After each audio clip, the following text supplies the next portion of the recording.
Afternoon, folks, and welcome back to YTCSE, YouTube's Celtic Supporters Club. You've got the two of us today. You've got myself and the bespectacled man, Mr. Beecham. We've not done a video together for a wee while, actually, so this is a wee novelty, actually. We've been looking forward to it. And we're going to have a chat a wee bit about Brendan's press conference, maybe what's going to happen with the lineup, and then a wee bit more on what we've heard for the fan movement. Before we do that though, if you've not subscribed, you know the drill. Click the button, get it done. Brian, what are we at? What numbers are we at? I think we're at 1,630. I think we're motoring on, my friend. 1641 we are, right? So we're at 1641. Brian and I are looking to get to the 1888, right? We want to get to the magic centenary year number, 1888. So if you've not subscribed, get the button, click please. It's free. If you want to listen to us to talk a lot of nonsense, you can. If not, you don't have to, right? Final thing then before we get into this, I'm giving away, and we do this once a month in YTCSC, we give away a wee free gift. This is a canvas poster, right? It's not paper, it's not cardboard. It's a wee canvas poster, and it's Billy McNeil. You've got the lovely background. The strip stands out beautifully, and you've got his signature on it. And then at the bottom, you've got all of the trophies he's won. You've got him lifting the European Cup, him with the Lions, crunching into a tackle. Good for yourself if you've got a wee Celtic room and you do a wee bit of stuff like me and Brian. Or if you want to give it to your son, daughter, granddaughter, grandson, it's a nice wee present. It's a nice wee gift. If it's a grandson and granddaughter, they'll probably be asking who the hell is Billy McNeil, but there we are. So that's, yeah, it could be a wee stocking filler, mate. Aye, a good wee stocking filler. I like that for Christmas. Okay, let's, without further ado, let's get into the video then.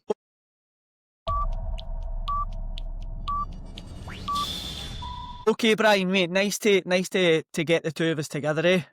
Yes, mate. Yes, it was good to see you. I know you've been holding the fort down, my man, with the regular updates and getting us out there. But it's good to kind of get us both together. We've got the boys are back tomorrow, mate. Back to domestic duty. Scotland done well, but my first love is Glasgow Celtic, and it's good to get the boys back. 100%, man. Well, I was going to ask you the question, how are you feeling about tomorrow? How are you? It's good to have it back and good to watch the games and good to comment on it, but I'm not looking forward to sitting through the 90 minutes, to be fair, after, we have been struggling for goals recently. Yeah, 100%, man. It's like, last year I think you got into games confident of winning. This year I'm thinking we're solid at the back, middle to front, we're in a bit of trouble. Poor recruitment or whatever it comes down to, right? But we're not doing too well. Let's get into a few questions, mate, right? We'll try and keep this to about 30-40 minutes, and then we'll let everybody get on with their Saturday. No worries. We had the man having his press conference yesterday, and he was talking about who was injured, who was in, who was out. He's talking about Maeda felt a hamstring, so he's not playing. Bernardo, I think, was ill. Don't know what that was. I know there's a flu thing going about now, but so those two potentially out. But the big news yesterday, Brian, was AJ back. He's back in training. He didn't go as far as to say that he would play, but he hinted at it. He hinted that he was ready for the first team. How big do you think that is for us? Massive, mate. Massive. We were speaking briefly off air, and I think we are in agreement that AJ is our number one right back, and it should be Colby Donovan number two. AJ's, when we were flying last year, mate, when we had Kuhn and AJ and Kuhn were amazing on the right hand side. He had a great understanding. I just hope we get back to that. But yeah, it's good to see. It's good to have him back because he does bring a lot offensively, and he kind of keeps the door shut. So massive for us, and it'll be massive for young Colby Donovan as well to kind of learn off him, see how AJ kind of conducts himself, performs. So yeah, good to give your big players back, mate. Yeah, agreed, mate. Agreed. It's good to have. You know what you get with him. You get that the presence going forward, and he's great at the back. Which I don't want to come on here and be disrespectful to Ralston, but I'm not a big fan of Tony Ralston. I think defensively he's all right. Going forward, I don't think he offers an awful lot. I think you get that way, AJ, what you're talking about with his underlaps and overlaps. He does that a lot, and he did do it very well with Kuhn. Not so much this year because we don't really have a right winger. We're still trying to slot somebody in there, and he's obviously been injured. But I agree. I think that for me that should be the two that we're going with. Should be AJ as your number one, whether he plays tomorrow or not, is another matter. And then Colby Donovan, who we are crying out for players to come through our academy set up. He is one of them, and he is a player that we've all seen can make it in this first team. You know, when you see these boys and they've played a few games, I would love for him to learn for AJ, like you're saying, and then step up and be the number one in the future. Yeah, definitely, mate. And I think Brendan has confidence in him. You know, when he was getting questions in the European game, he's like, "Oh, I think it was Red Star game. He's like, have you got any qualms about putting Donovan in?" He's like, "No, not a problem." And the boy done brilliant. So you know, he's got that experience, and that'll give him confidence. So hopefully, as Donovan and AJ coming off the bench, maybe or vice versa, AJ start the game and have that enthusiasm, and then Donovan coming on. But yeah, I agree, mate. Donovan and Johnson should be our go-to right back. And Ralston, as I say, a great servant. He's been there since 2016, 2015, in and around the first team. So he's had a lot of Celtic games. He's had a Celtic career. Maybe use him like Scott Bain with the keepers. You know what I mean? Just a backup, a complete backup. But yeah, Donovan and AJ for me. Yeah, mate. The thing with that European game was, I know Brendan said, yeah, I've no qualms. Whipped him at half time. And then he wasn't even in the squad for the next game, and he's not really spoken about that, to be honest. I thought he might have been injured, the young guy, but not. So it would be interesting to see if he is in, because I was at the game. I didn't see him do much wrong. We were rubbish. We were poor. Their press was so high. Celtic never worked it at all, and he was right to change the shape and go back three with the two wing backs. So I don't think the wee man done much wrong, but I would like to see him back in the team. Yeah, and just on that, mate, before we move on, the whole team was poor. The whole defence was poor. Schmeichel's spooked the whole defence. The defence were on eggshells because Kasper Schmeichel's distribution was so poor, and he put us under the cosh. So it was unfair of Donovan, and I think we mentioned that before, mate, on a previous video, or kind of just personally. It was unfair for him to just get dropped and then sort of taken off and then completely dropped.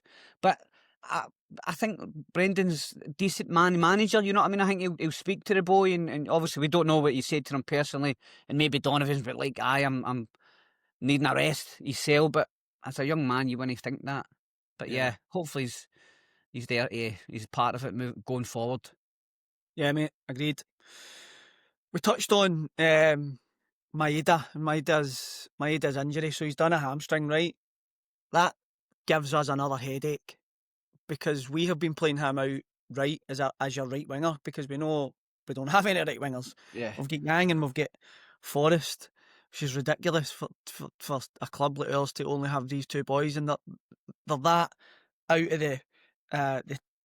the game that we're putting Maeda on the right wing, who's actually a left winger. So that just shows you how Brendan's having to fit square pegs in round holes now. It's a bit all now that over square the place, peg man. can't even fit in the round hole because he's injured. I think he'll maybe look at Yang. What do we do today Yang on the right? Tomorrow? I keep saying today. What do we do, because we're doing the video today? I don't know, man. Yang, what do we do in the right wing? You get a then? good game, you get a bad game from him. Who would I think you play Forrest out there? is more consistent, but maybe it depends who's the midfield free. You still there, mate? Brian? I think we've lost Mark there. Everyone, I think he'll come back on, but we were going to be talking about Maeda. Where does that leave our front three if Maeda's out?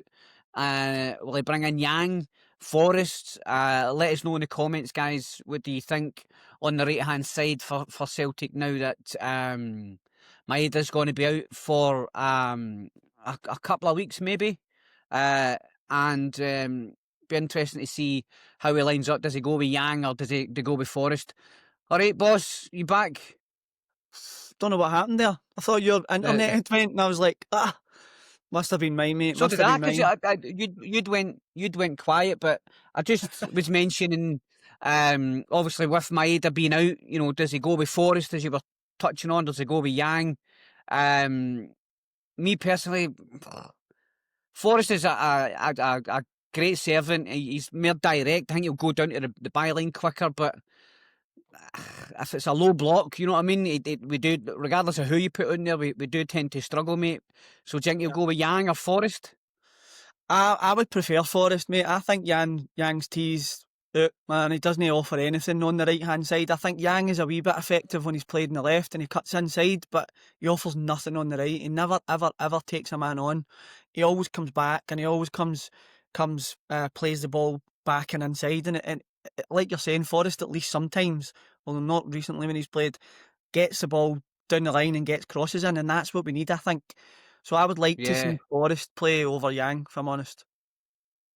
Just a thought there, mate. Obviously when we had Nicholas Kuhn, Kuhn was a predominantly left-footed player, he was a left-sided player, but he played on the right because he liked to cut in and do that underlap with AJ.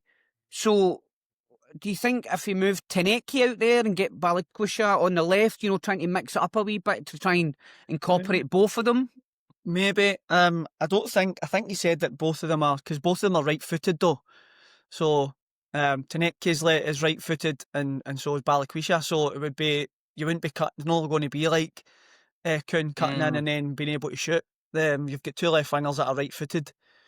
So I don't know. I think maybe if you want to get the two of them in and give it a try, maybe get Taneki to actually get to the byline because he's good at that. Have a run at players and get the ball in the box. It's maybe a shout and try and fit Yeah, the two of them in. I'd like to see more of Balikwisha, mate. totally. And then I saw a wee Instagram post after he'd put the ball in for Maeda's header, the winner, the 3-2 game, the last game, and he's like, right, only took a matter of time. So he's obviously been trying to kind of build himself up in terms of confidence. But I hope he gets a start because I mentioned that in the last video I put up last week. We've been chasing this guy for years, it seems, and then he doesn't get a sniff. So I don't know if it's like a Kuhn thing, he kind of struggled a wee bit. But so from yesterday, Brendan mentioned that he's like, we've seen good moments, we've had good moments, but we need to be more consistent. Do you agree with that, mate? Do you think, we've had good moments? I'm struggling to kind of remember. Brian. One or two. I think that the only one that I'm really thinking is the winner against Motherwell. Apart from that, I think it has been a real slog. There's been no consistency. The only consistency has been the back four. I think has been. I think Big Liam Scales has been brilliant. Done a wee video on him a few days ago. I think he's been phenomenal. And if you look at his stats, people need to go off his back because he's actually our best defender now. Statistically, our best defender. He's the guy that's coming out and trying to break the lines with passes, and I think that's when fans got on his back. But I don't think there's been any kind of consistency this season. I think we're struggling for any kind of form. You've got Iniacho up front, who I don't know if he flatters to deceive or what, but he's got something. Just he's not that striker that we're used to of playing on the edge of the shoulder. defence, and making runs in. So I think we need to adapt to that. I think we're still in an adaptation phase where we need to actually work out what's the best team, which very hard when you've not getting the right wingers and the style of play. What I was thinking was we've got a lot of games coming up, right? That I think, what did we say, 7 in the next 21 games, right? 21 days. I don't know if our formation is the right formation at this minute in time, and Brendan's he's a stickler with it. Like, I think we need to be more attacking. I think I like that 3 centre backs with the two wing backs. I don't know. I'm just shooting the breeze, but I think we need to look at mixing the formation up a wee bit because what we're doing right now isn't working. Yeah, and I think you notice that when an actual comes deep, it comes deep a lot, and I think what consistency. Defensively, I think we've been consistent. Out of a bad bunch, I think the defence has been decent. Liam Scales, 100% has been our best defender. The keeper has to change. Schmeichel's, he needs a break to show him, right, this is what you need to do. Sinisala's ready to go. But I think midfield to front, there's been no movement. There's been no real somebody that's drove it. You know what I mean? There just seems to be a lot of, I don't know, guys are getting a lot of pressure on him. McGregor's overworked, I think. There's nobody helping him out. We always talk about Bernardo, but he doesn't take his chance, mate. He runs it. He's busy, but he's no end product. Yeah. So I think we need to be more consistent in the middle to front in terms of picking a settled lineup, and as you say, mixing that up a bit, giving us a wee bit more width, because when it's just narrow in the middle, it's a long slog, and that's been the majority of our performances this season, mate. Well, it ties in perfectly, mate, to what I was thinking with Yamada, right? So we spoke about there. We've always had like Kyogo playing off the back line of the defence. If you've got Maeda up front and all, he does it the same. What has happened to Shin Yamada, right? This guy, apparently when we signed him, Brendan's like, he's faster than Maeda. Blah, blah, blah. He's a Japanese international. He's only made one, right? What has happened to this guy? Why can he not make a squad ahead of Johnny Kenny? We're talking about mixing things up. You said it against, I don't know who it was, if it was against Rangers, second half. If we'd have just had him on longer and started playing balls over the top more, he would have got in. Invite teams onto. I was chatting to one of the guys on the comments. Might have been Pork Chop actually. And he was saying, why don't we invite teams onto us more, right? Because see this 85% possession nonsense, right? It doesn't mean a thing. Doesn't They're mean not doing anything with it. Give them the ball. So sometimes, why don't we just give them the ball, take it off them, and then break? And you've got a fast break. If you've got someone like Shin Yamada, Taneki in the left, I don't know, Balikwisha or Taneki, the both of them are quick, but give them the ball and then take it off them and have a fast break. We have to do something different, because right now, it's not working. But my question to you is, what is happening with Shin Yamada? Where is he? And would you want him to play, or would you? Yes, 100. Mate, you there's no point in having these players just in the building, just walking about. How you doing? Doing a wee recovery session, going out with the guys. Like, what is the point? I 100% agree with you. At the Rangers game, like, if he was hanging about halfway, there was one chance I think he came over and he beat the two defenders with his pace. We've got to try it. But, you know, what we're doing now, the same old possession based, is not working, mate. It's not working. We're not having that fast breaks that we used to. Yeah. So we do need to change it. And if you've got players, even Johnny Kenny's got a bit of speed about him. If you've got fast players, I think you should try and mix it up a wee bit. Definitely. Yeah, I don't know where the boy is, man. It's a sin. I hate seeing that. I hate Celtic doing it, right? Yeah, it's not a good look. Miscommunication with the manager and the board, I don't care. Celtic are taking these players and they're ruining them, and it isn't. It's no funny. No, it's not a good look. And if you look at other players, you know, they'll talk to each other. You know, like, we've not got a Celtic to sit about. You know, manager doesn't even like the look of me. Inamura, I don't know, because the guy looked decent, like, you know, nice in possession. Always picked a forward pass, but I think it was his defensive thing. But why are they not out on loan, mate? Like, why have they not exactly? Why are you not, you know, getting experience in the league? Yeah. So I don't know if it's a as you say there, a FU for Brendan to the board. You know, you hit me with these club players that are called. This is a club signing, deal with it. And then he's like, no, I'm not. Maybe he's fed up with it. He's had 3 years yet, 5 years yet, you know, from over his second spell. Remember Marian Shved? I've got a million wingers. He just got all these players turned up. Mate, I don't know. Sorry, just to go off on a tangent, but like, this must be a thing. Because see, when we signed Paddy McCourt, right? Gordon Strachan reportedly came onto the training and went, he thought it was like a competition winner to come and get his players. His photos took with it. It was 100%. He thought it was a competition winner.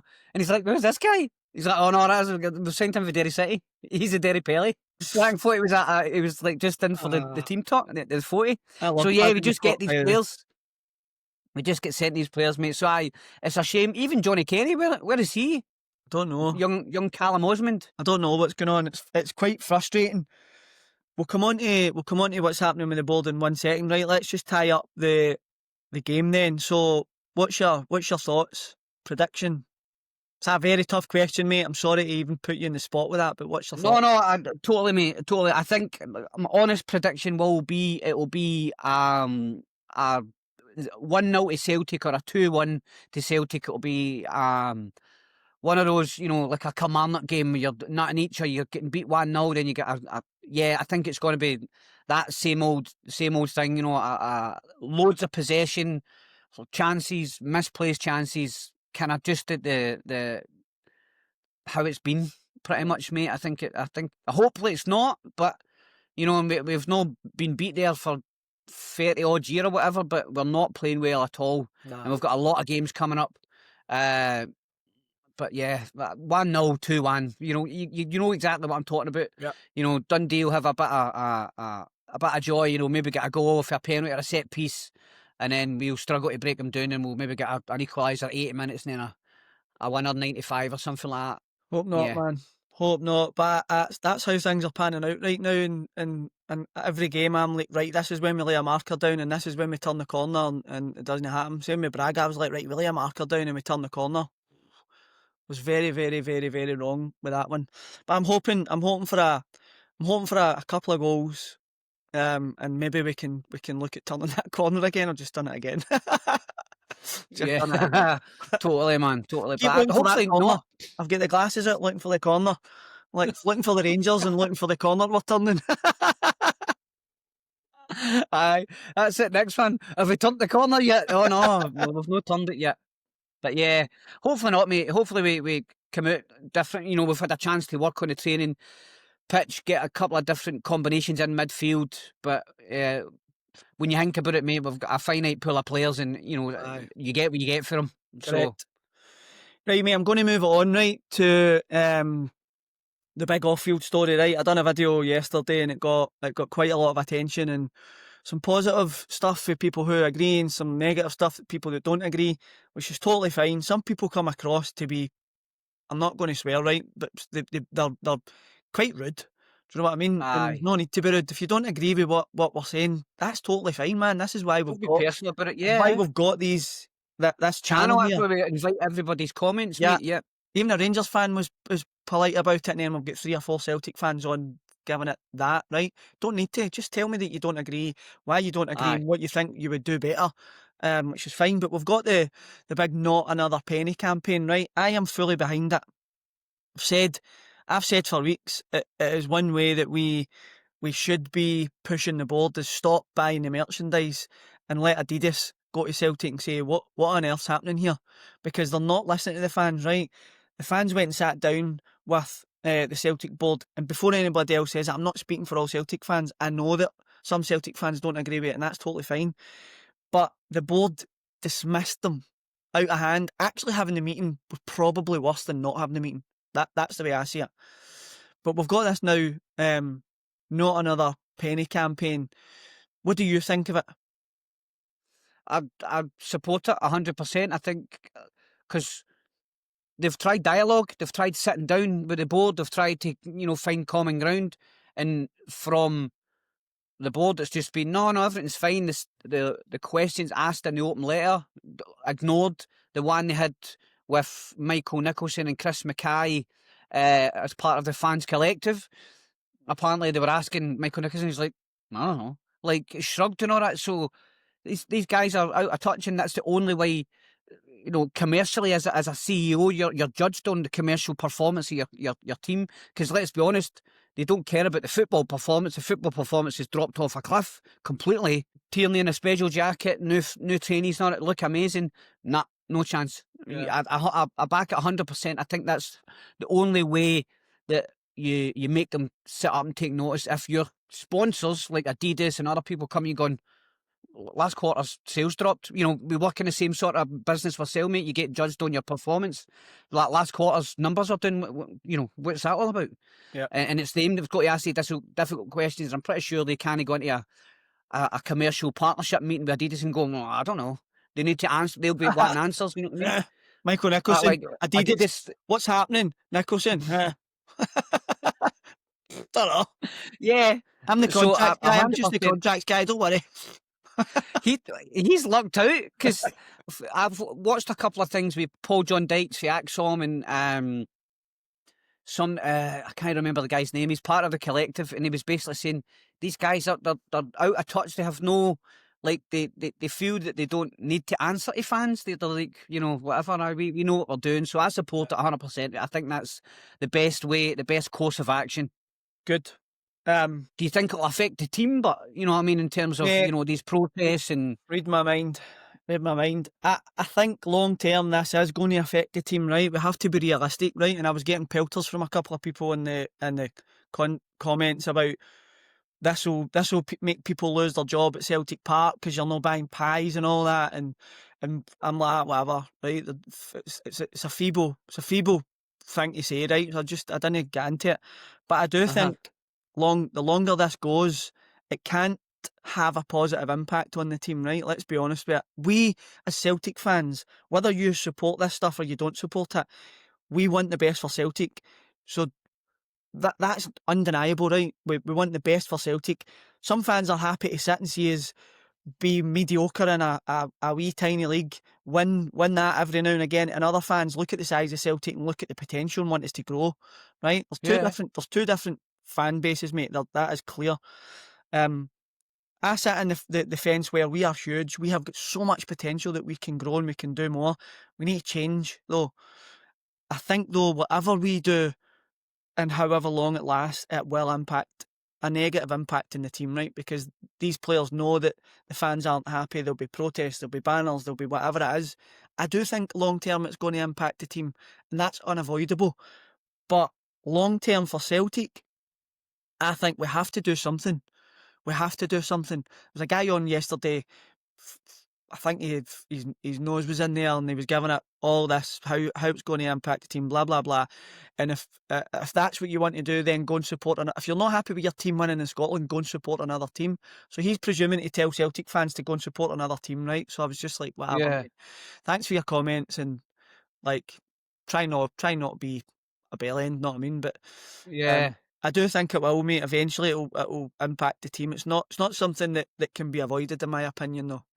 Mate, we've spoken about it before, and like our peers, our competitors in Europe, we spoke about it off air before about Bodo Glimt. We went to the Europa League game, remember, in 21 under Ange when they beat us 3-1, played us after park with, you know, high press football.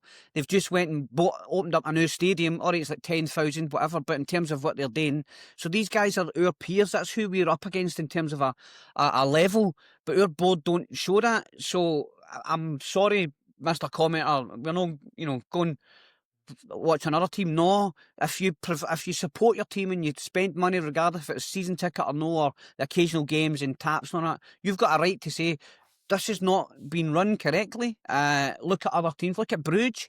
Club Bruges, they brought in about 80 million, spent about 40 of that to kick on to the next level. That's what we were wanting after the Bayern Munich game last year. So yeah, it will have an impact because, you know, our supporters drive us on so much. But I think it has to be done, mate. We have to have some sort of action, whether it's collective, you know, protests or you know, commercial ones. Stop spending the money, because if it just frittles away, the more dissenting voices like fans going, oh, just, you know, we're doing well and all that, then they just get allowed to do it again. You know what I mean? It has to kick on. But yeah, I think we definitely need. Yeah, it's gone on too long. Totally, man. One thing I'll ask now, on Brendan's interview, somebody asked him if he feels stuck between the fans and the board, and he said, "I'm just focused on the football." What's your thoughts on that? Your answer. You know what I mean? If he was, if he didn't feel that way, he'd be no, I feel. He doesn't feel in connection with the fans, and obviously it's well known that. And he's come out with, I have a good relationship with Michael and Chris. Never mentioned Peter Lawwell at all.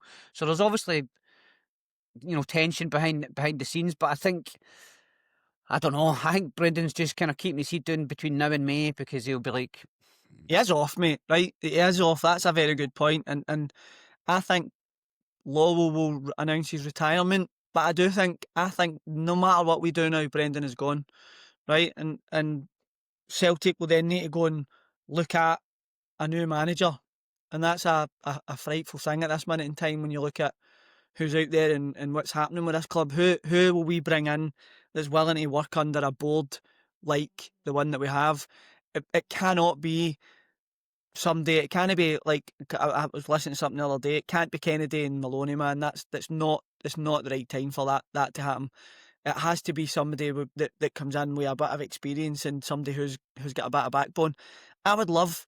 I don't want to be horrible here. I would love for Ange Postecoglou to get sacked, and then for that to come up and the opportunity to come back again. I done a video on this the other day, and I got absolutely ripped. People were like, he walked away and he turned his back. Managers are going to leave. They are not here forever. Ange was here for 3 years, done what he done and left, right? What's wrong with that? What is wrong with that? Do you know what I mean? There's people just that exactly, mate. So see if he had the opportunity, I would take him back in a minute. I know he said he wouldn't go back, right? But what I think is some players and managers, Kyogo for a start, and he said he would come back to Celtic in another interview I was reading, right? Kyogo said, look, if the time's right, yes. He's seen it. He's like, well, how good did I have it at Celtic? He's went away and it's fell flat for him. Postecoglou's went away and yes, he won the Europa Cup, but he's got sacked for Spurs. He's at Nottingham Forest, absolutely getting trounced every game. He will also be seeing how good he had it at Celtic and how much love he had. So I don't know, mate. I don't know what will happen, but Brendan is on the Maloney and the Kennedy point, 100%, because these guys are they're company men. You know what I mean? John Kennedy, they've been there. He's no rocking the boat. He's no moaning at Desmond or Lowell, whatever. He's there, regular job at Celtic, blah blah blah. That's what I mean. I've spoken about it before. You need to mix these positions up, fresh ideas. Pep Guardiola has Arteta he brought through, and he's got all these different young coaches that bring ideas, and it refreshes the training, and it refreshes the playing squad. Yeah. We've had the same guys, Gavin Strachan, same training. You need change, especially in management. I think 3 years is probably the best kind of term for you. But I'd love us to get somebody. I don't know, man. It's just the unique place we play football. It's got to be you've got to win straight away. If we had somebody in that kind of grew the youth and whatever, had a crack style of play that was there for that was our identity. Whether we won the league the first season, whatever, but you could see we're definitely playing good football. And we're bringing in young boys and all that, because that's another thing about the youth, mate. There's not a lot coming through. You're not refreshing your playing squad. You're not getting guys looking over their shoulder. You know what I mean? The midfield 6 or 7 kind of know that they'll be there in a match day squad or no. You know what I mean? So it's I think we need to mix it up, and I think we need to get rid of that whole backroom staff or whatever. You can't have somebody coming in as a manager and go, well, these are your assistants, the same people, the same ideas. Yeah. So but I think Brendan's. I think he's. You know, the fans are the fans. The fans want to be playing well, and a lot of it, the focus is on the board. But let's be honest, mate, we've been playing some horrible football, and that's on the manager. You know what I mean? That's on the manager and the team selection. So, I think. And then even when you're talking about midfielders, the Bobby Clark thing, I think he shut that down yesterday, you were saying. In the interview, I missed that. Well, I don't know if he was being cute about it, but it was like, I don't really know where that came from. You know, it's a bit of a weird one, especially in October. So, is that him not being in the loop again, or is that like? Well, that's what I was just about to say, mate. Two things. Is it the club going and doing stuff and not even consulting him, and him giving us a wee tidbit there, or it's just nothing in it. It might be it, because if he's gone. Like, he's done it before when we had Marvin Schwed and all that. He's like, I've got a million wingers. This guy's just turned up. But why would it come out in October? Because then, obviously, other clubs... Then start totally, mate. Because it seems to be that's what happens to Celtic all the time. Even with managers. Managers are like, nah, you're all right, you know. And, Celtic offer 2 million when you're valued at 5. There seems to, because remember there was leaks on the team selection and all that, so I don't know if there's people and he's been briefed against. Maybe there might be people messing about. And get the board to look a wee bit better. So it's maybe another wee Peter Lawwell leak. Went to the Evening Times this time because it came out for the Times, I think. just to actually Aye, get the fans off the board back, because that would be a good signing. That's a signing I would love to see. I'd love to see him in. yeah. Quality signing. I know it's 6 million, but I watched him at Liverpool and he was very, very, very good. So maybe it is just another a wee sneaky move for the board, but you don't know. Mate, but if, in terms of the boys a player, I'd have Bobby Clark 100% ahead of Engels in terms of the midfield. You know what I mean? In terms of Bernardo, even Hatate. I think Hatate's after Boyle. He's probably looking elsewhere. You'll find that will be a real transition season. I think there'll be a lot of changes. But yeah, if it comes to pass, you know the boys decent. Lee Clark's boy, remember the old Aye, no, aye. Kilmarnock manager? Good player. But yeah, there'll be a lot of changes, mate. There'll be a lot of changes through the whole of the club, I think. But on management, mate, the dark side have finally dispensed with Russell Martin. They've brought in Muscat.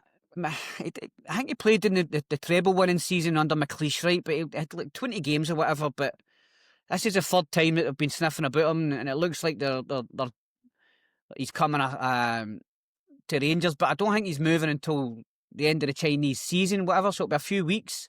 They've got Stevie Smith. We'll see, man. We'll see. Like obviously he's a student of Ange, so you're thinking that was an amazing style of play. But Ange had the players. Will he get the money? Obviously they need to pay off Russell Martin and all that, but it's not been a good look for the current Buns man. Gerrard telling him to the boy Danny Roll, who finished 12th for Sheffield Wednesday, hasn't even got a club's like, nah, you're all right. So, their reputation is not very good out there with players and managers, you know what I mean? So, we'll see. I've mentioned it before that, through the lot of averages, they'll get it right one time, but I think they're a mess, mate. They are an absolute mess, but I think they might have stumbled onto something with this guy. I know they'd looked at him 3 times before. See if you look at his. I think any manager coming into Rangers right now is going to struggle, right? It doesn't matter who you are. I think if you look at the players they brought in, every manager that comes in says they're scared. They're scared of the Rangers fans. The Rangers fans are vile and they're on top of them constantly. Yeah. That's probably why they won the league in the COVID season, right? For me, see if you look at Muscat's record. Look at Big Ange, right? Nobody had a clue about Big Ange. He'd won the league in different places. Muscat's won the league in Japan, same as Ange, right?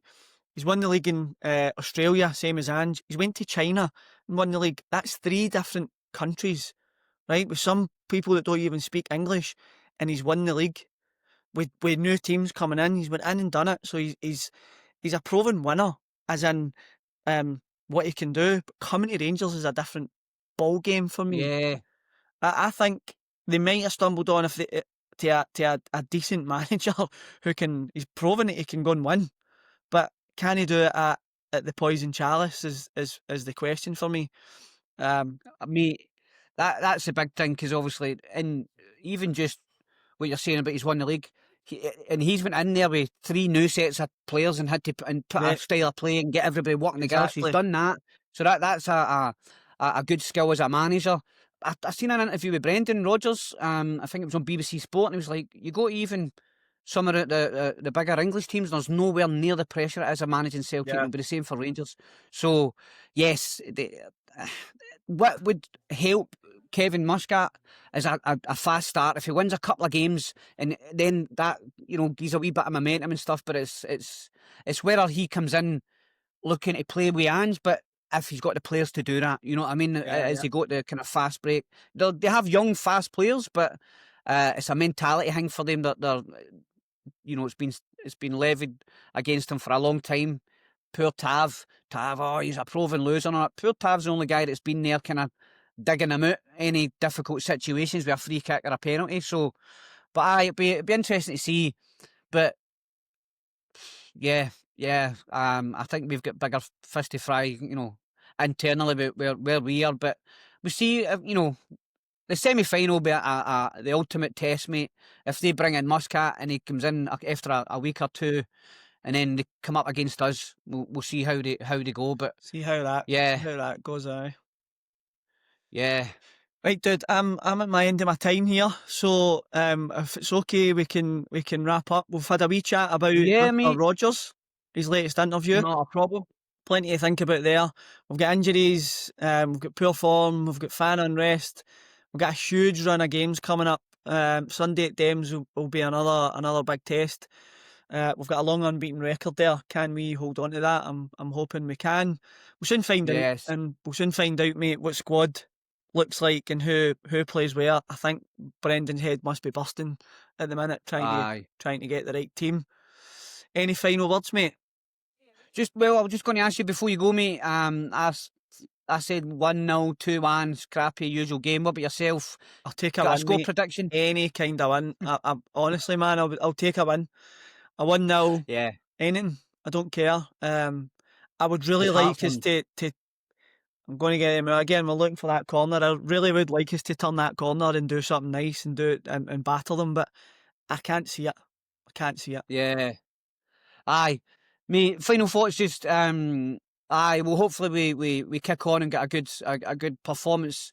I'll get the teams up and that for the channel, and we'll maybe have a wee kind of post-match review yesterday. But yeah, mate, thank you for your time today, and thanks to everyone, and as always, like, share and subscribe, get us to the 1888 first, and then we go to 1967. But yes, thank you very much for your time today, guys. Marky boy, have a good one, mate. Cheers, Brian. All mate. the best. Thanks everybody. Hail, hail. Cheers.